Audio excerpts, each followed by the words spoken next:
All right, welcome to Conversations with Curio. My name is Jim Kantowski, co-founder of Curio Wealth, and I'm joined by my partner, Mr. Jake Sadler, and we are going to discuss retirement planning in your 50s today. 50s.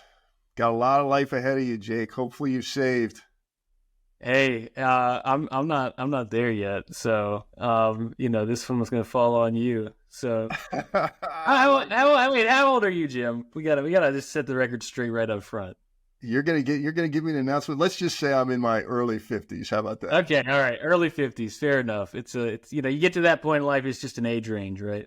Yeah, it's just an age range, and you start to honestly, you start to think a little bit differently when you're in your 50s about a lot of different things, and and retirement planning is definitely one of them. Yeah. Well, let me take it over from you, unless you got some other things to share with us up front. No, no, go ahead. I mean, this is fine. I wrote this little blog on the topic, and yeah, you can probably get some ideas out of me. I'm in the Yep, the midst of blog was it, you could say. you're in the midst of it. Yeah, that was a good. It was a good article. Your fabulous 50s makes it sound pretty exciting. I'm turning 40, and you're already in your 50s. You started the age range. You said you started to think about things differently. Like, was that something that kind of came about when you hit 50, or like as you were approaching 50? Were you thinking life goals or retirement plans? What was that transition like into your 50s? Oh yeah, that's a really good question. There's a bunch of stuff for me, and I'll share it. But like, when you graduate college, you start working. You're just sort of focused on the day to day, like building your career. Like, what's your next move? Like, I got to buy a house, I got to buy a car. You got all these things sort of happening. You start to think about having kids, and you just got sort of chaos in your life, at least from my perspective. I have 4 kids. Hmm. We had a lot going on when I was younger. And so, you start to get older, and your kids start to grow up. They don't need you as much, and you start to, I guess, focus on yourself a little bit more. And, you start to say, hey, I really got to think about what I'm doing intentionally, now that I'm in my 50s, because you are sort of can be at this place in your career where you've reached a level where you're earning more than you've ever earned before. Your kids are moving out of the house. You might have some freed up income, all that sort of thing. So you do think about, like, more intentionally about, like, planning for your future. And then in my specific situation, I think a little bit differently. I lost my father at the age of 49, and so that sheds a whole different light on your perspective. When you're Yeah. thinking about retirement and life in general. So yeah. So I When think you were about 49, or when he was 49? what's that? When you were 49 or when he was 49? I'm sorry, when he was 49. Yeah. Yeah. So I've already surpassed, how long, my father lived at being in my 50s, which is a very interesting sort of thing to think about. You just sort Yeah. of, when you see your, I mean, this is a crazy conversation to have. It's probably a little bit too much, but when you see, how old was I? Yeah, I was like 20, and you see your father pass, and so, like, you just sort of expect that you have the same life expectancy. So Yeah. for whatever reason, we always ask clients in meetings, like, hey, what's your life expectancy? And it always comes back to their parents. Like, I'm sure you experience this, but most people say, hey, Yeah. my dad lived to when, Yeah. my mom lived till X, and so I think I'll live to Y. And so yeah. So So, for like, me, it's like, I've already got to this place of, outliving your father, and which is interesting perspective. it's like uncharted waters kind of feeling for you. Like, you're in your 50s, and, like, you don't, your dad, he wasn't in his 50s. Um, Yeah, it is. There's that perspective, but my mom is still living, and mhm. she's been in retirement since she was 49. Ever since she passed, she really never had to work, which is another perspective that I'll share is like, so grateful that he was, sort of a planner and set his family up to be able to survive if something did happen to him. Um, Mm-hmm. Mm-hmm. and so I mean, partly this is why I do what I do, just because like I saw that as a kid. Like I didn't really understand it, but you know, um, we didn't have to sell our house. We didn't have to move. My Yeah. mom was able to not have to go back to work. I was able to continue on with college. And so all those things, because he had a pretty solid financial plan in place, he gave us Yeah. that opportunity. So I see that perspective, the importance of planning, is very relevant to me. But then, on the flip side of it, I also see that, hey, life is short and you need to live because you don't know what's going to happen. What I mean, right? What a balancing act, and like, I mean, you have to plan and prepare, and you have lived the in so many ways. It sounds like kind of benefited from that planning and the legacy of your dad's legacy and being proactive and planning and putting you in a position where you didn't have to sell the house, and he did all those right things. But at the same time, life's short, Yeah, and you can't live every day just thinking about tomorrow. yeah, yeah, exactly. That's exactly So right. like hitting into your 50s, like I imagine that was like for you, especially maybe like this really like this point of like where you're really reflecting on maybe that balancing act, and kind of maybe recalibrating or kind of reassessing your own financial goals. Yeah. So I guess for me, and also for most of the clients that come see us, I guess it also applies is you're sort of, like you mentioned, you're recalibrating. You sort of have this understanding of where you might want to go, like in your future. Mm-hmm. Like, so for me personally, it's like, I don't mind working. I have this wonderful job. I have this, career that has some flexibility in it. So I can do some of the things that I want to do and continue to work. So I'm not at this driven place where I have to, quit working right away. So I have Mm-hmm. this idea that I'm going to be able to continue to earn money for a period of time, and also without giving up the things that I want to do. So, like for myself and Mm-hmm. for clients, I got to figure out, whether I'm on track to be able Mm-hmm. to not work at some point in time, or if something happens to me, like my dad, is my family going to be prepared to move forward without me? So those are the things I think about. And so it becomes really relevant in your 50s of like, am I on track? I've been doing these things sort of blindly, saving as much as I can in my 401k. I've been putting money in Yeah. 529 plans, all those sorts of things. What does it all amount to? And if I Yeah. continue on the same path, will I have enough? Are you doing that on like a year to year basis? You think like asking yourself, "Am I a tracker?" Kind of testing that somehow, or like how often like are you making that assessment or figuring out what it is you want to do like in the future?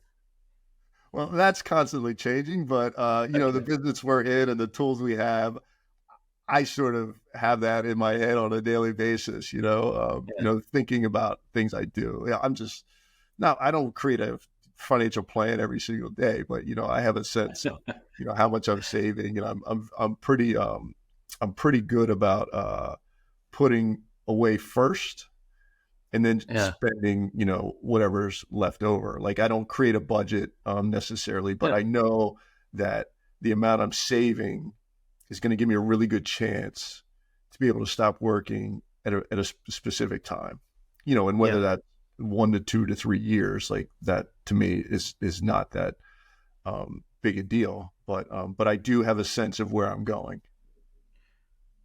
And like I mean, in your as you're doing kind of your own planning work, you're doing you're focused on these kind of longer term goals, but at the same time, like you said, like you want this flexibility to be able to do things now. Like how are you incorporating that into your planning work? Is that something that you do kind of year to year to say, okay, I'm gonna spend this much on these experiences, um, kind of how often are you doing that?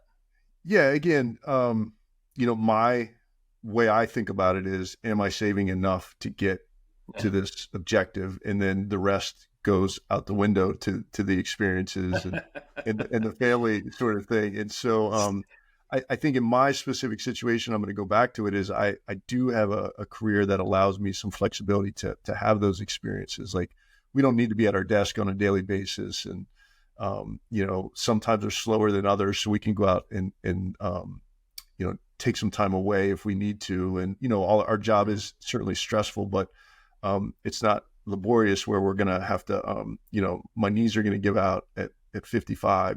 We have that Yeah. flexibility where we can work throughout a later age if we need to. So Cool. but the balancing piece comes to me, I guess I would say, is I could be saving more Yeah. if I didn't do certain things, but I'm willing to give up that opportunity to save more to be able to do those things. So I'm not like, hey, I want to save as much as I possibly can so I can retire at 58. I'm like, all right, I'm going to save as much as I can. I'm going to have a later retirement date, but I'm also going to be enjoying these experiences in case I never get to that age. Does that make sense? That makes total sense, and it's really interesting. Like, because a couple of things you pointed out. Number one, like your knees not giving out. I want to come back to that. But also like the idea, like I think entering into your 50s, and we certainly see it as well in practice. Like there's kind of different people have different goals, especially as they enter in their 50s. Some folks, they want to retire before they hit 60, and like to your point on like, do I save every dollar that I possibly could? Well, in your situation, that's not your objective, like, because you want to also be able to have the flexibility to do things that you want to do now. Other folks entering their 50s, they're playing catch up, and they absolutely have to save every dollar that they can. Yeah. And so like, I mean, I don't really know if I have a point in kind of describing that, but like, it's not a one size fits all experience, in your 50s. It sounds like. No, but what I guess I think I'm going to say your point for you is that, the first thing you got to do when you're in your 50s is, figure out, hey, what is that next phase of my life and what am I shooting for? And, so for me, it's like, hey, I'm going to work for this period of time and I'm going to use these experiences. For other people, and I just went through this with somebody else with a client, he's like, look, I'm done. I have a career that, doesn't provide me purpose. And, I'm happy living a very simple life. And, I want to be able to just stop working. Like, so help me figure that out. And so the idea, the second step is really like, all right, I've established what I want to do. Where am I at currently in my financial situation? And will I have enough to accomplish that if I continue on the same track? Yeah. So it's like, it's really, I mean, every you turn over a new decade, and it's kind of an inflection point for reflection and reassessment, that sort of thing. You hit your 50s, like you're doing that reassessment in all the ways that you described in your experience, and you're establishing those goals. Again, it's not the first time that you've ever done it, but you're reestablishing what's important to you. And everybody's doing that, and situations and their goals are different. But once that's done as a kind of a first piece, kind of knowing where you want to go, then it becomes kind of knowing how to get there. And you mentioned, I think, a few things in your article, but let's just pick on three. What are three things that most people in their 50s should accomplish as financial objectives?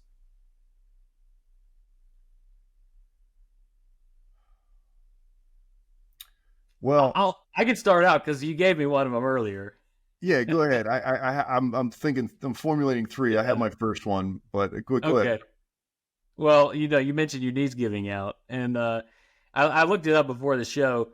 Between 50 and 60, that's the highest claims rate for disability insurance, more than any other age range. And you think about, you mentioned earlier, kind of you hit your 50s, and for a lot of folks, you're in your peak earning years. And maybe you're playing catch up. Maybe you want to retire early, but you have some savings objectives that you're not there yet, but you got to get there. A loss of income during, this decade in particular can be really devastating. And disability can be really particularly devastating because it's not necessarily just a loss of income.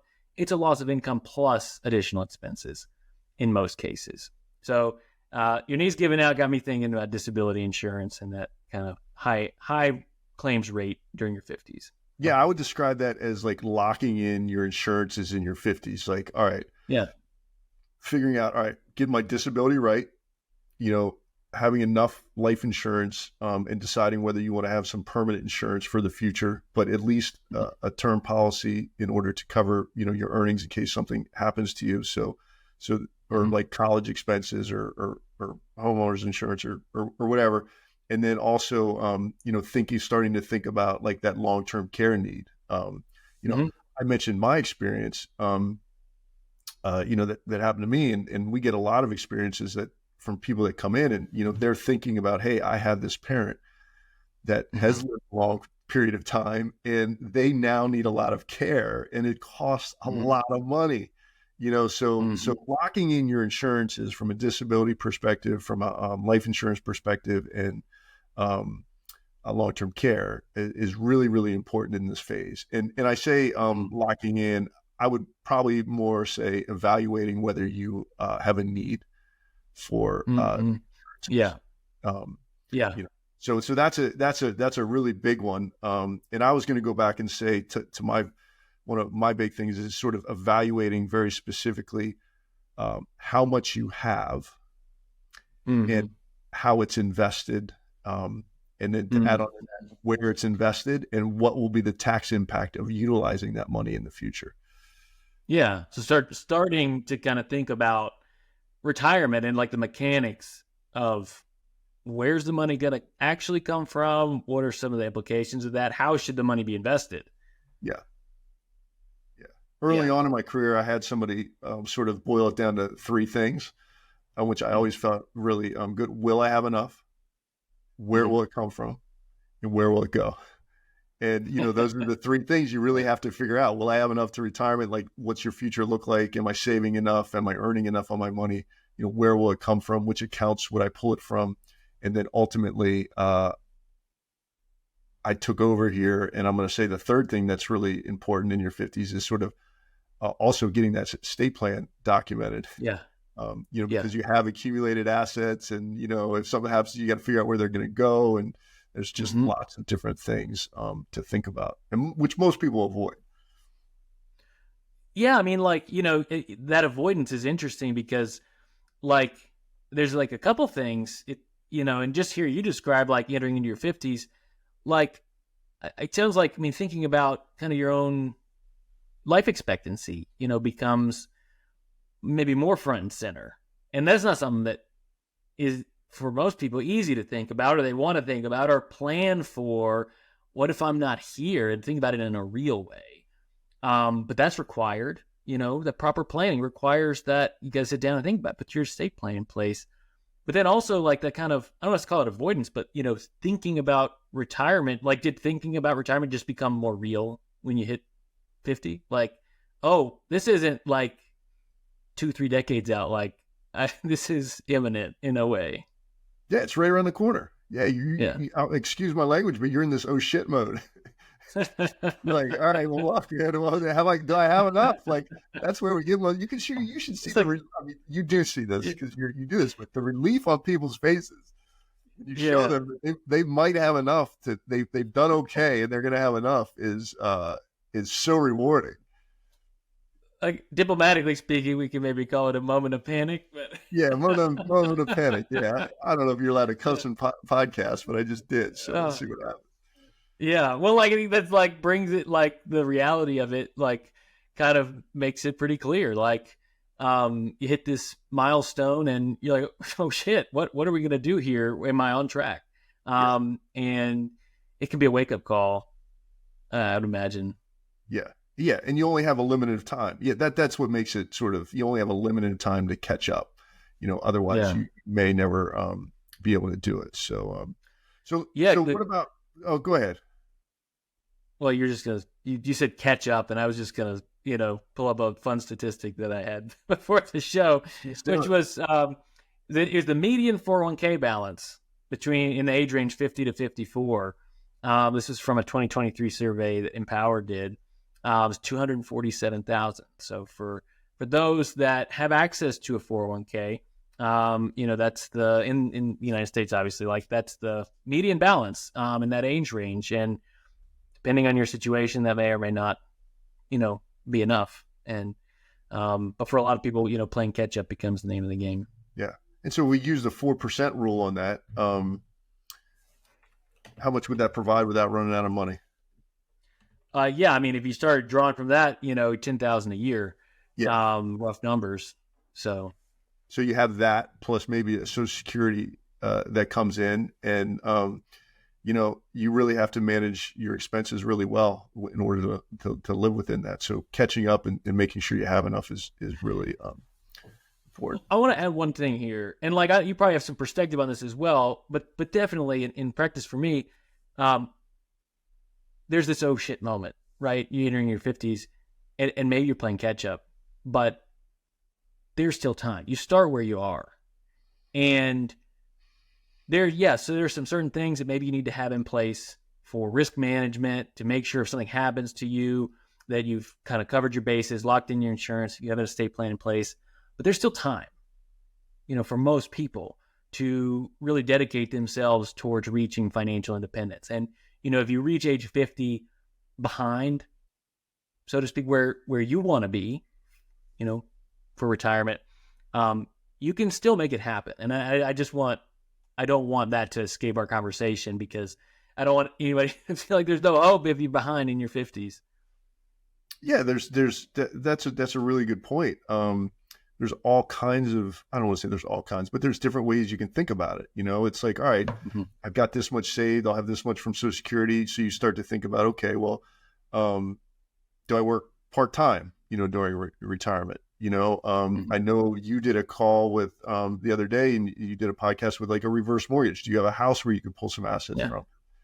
So you start to think about there is opportunity, or at least like, hey, I have to save X. I really got to buckle down for the next 10 years to accumulate something so I have a chance. Like, I think that's the biggest fear for a lot of people, is that just having that answer. Number one, there's a lot of fear going to talking to people like us. And then number two, it's like, what are they going to tell me? Are they going to tell me I don't have enough? And that's a scary thing to find out. And so there's some avoidance there, and even sort of taking this first step and figuring out, where you stand financially. Yeah. I mean, taking a first step at age 50, I mean, we're ragging on you earlier because you're older than I am, but 50 is still young. Oh yeah. I mean, I'm the best. Pat you on the back and tell you 50 is still young. So yeah, there's no doubt about it. I feel like I'm 30. You know what I mean? So yeah. So it's all good. So let's do some specific things right here. We tend to sort of have conversations, but like specific steps you would take. Like one that I have written down is just, I've said this like 3 times now, but just evaluate where you are currently. Have a sense of where you want to go. And to me, that means how much you want to spend. Like, spending is a really, really big driver of whether you can afford to retire or not. So if you have a small spending number, if you live a simple life, you don't have a lot of needs, you don't need that much in retirement. Maybe you can meet the majority of your needs by Social Security, and then you have this little cushion here. Do you feel kind of where you are in kind of your timeline towards retirement? Do you feel that you have like a much clearer sense around what you want to spend in retirement than you did when you were younger? Jake, that's a really good question, because I think I have a sense what I would spend without my children being around. Yes. Yeah. So it's still, we're in this balancing act of like, what you might spend if you're not supporting a bunch of people and paying for college education, and you still are in a pretty hefty spending mode. And I do have this expectation that it's going to go down quite a bit in a few years, for myself. So to answer your question, yes, I have a sense of it. Am I doing it now? No. Yeah, And right. a lot of times what we suggest to people is before they actually retire, like the 50s is a good time to sort of practice Mm-hmm. your spending, I guess is what I would say. Just make sure that Yeah, you're living within a specific amount. yeah. No, that makes a lot of sense. I mean, like, you're kind of close enough in proximity to your retirement age where you know what kind of large expenses you're probably not going to have, and you have a sense for some of the large expenses maybe you want to pursue. Um, and I think that's a good way to think about it. It's kind of this practice run to gain that understanding of, what is that standard of living that you want to maintain when you're retired, and do you anticipate any large kind of shocks to the system in terms of expenses? Because I think that can also be a pitfall where, and it could go either way, where someone in their 50s, they're saying, okay, well, when I get to retirement, I'm actually going to live a higher standard of living, I'm going to spend more. Or they say, okay, I'm going to spend less, I'm going to save less now because actually I think my expenses are going to go down by a lot. Like, let's get some data. And so that 50s being kind of this practice run to get some data is important. And, don't forget to include your spouse in the conversation because they may have a whole different perspective on what they may or may not want to spend. And it's important to have them in the conversation.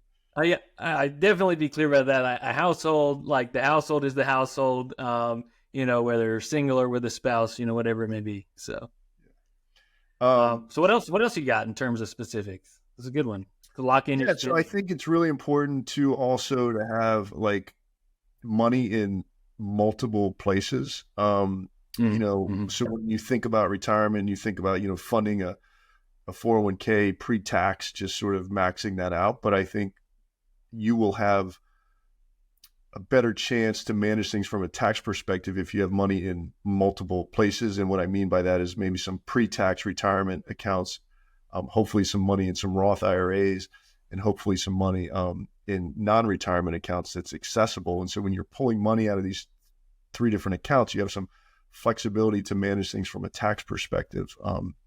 Because somebody might say, hey, I got $2 or $3 million in a 401k, and what they don't think about is the cost that's going to come out of that to pay taxes on it. So you got to be really careful to take that into consideration and make sure you have a couple different buckets to pull from. Yeah, I really like that. I mean, it's planning on a theme, and the theme is flexibility. I think there's this danger that always exists in planning. In an attempt to be exactly right, you end up exactly wrong, and you don't know what the situation is going to be, 10 or 15 years from now, even if you're in your 50s. So build in flexibility into that kind of mix of different types of accounts that you can draw from to put yourself in a more comfortable spot, just depending on what your situation is at that point in time. Yeah, no doubt about it. Have some flexibility, being willing to work a little bit longer, having the right insurances in place, all very important. So let's summarize it. So for me, being in my 50s, I would say that, the important things is, again, establish where you are, establish where you want to go, make sure you're saving towards those objectives, start to, get your budget in line. Really important for me is, make sure you have your insurances in place in case something does happen and you can't work for a period of time, and then get that estate plan documented is also really important. Yeah. What I miss? I think you hit it all. I mean, it's a new chapter into your 50s. Start where you are, and make the most of that period of time, to really plan and prepare financially for your future, because we're still talking about decades and not days. Yeah, and Jake, the 40s aren't that easy either. So we'll have our conversation next time about your.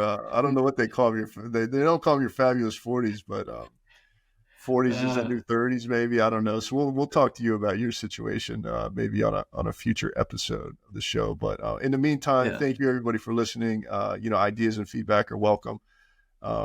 feel free to follow us or provide us suggestions. We'd greatly appreciate it. Thank you. Yeah, well, this is great. Thanks, everyone.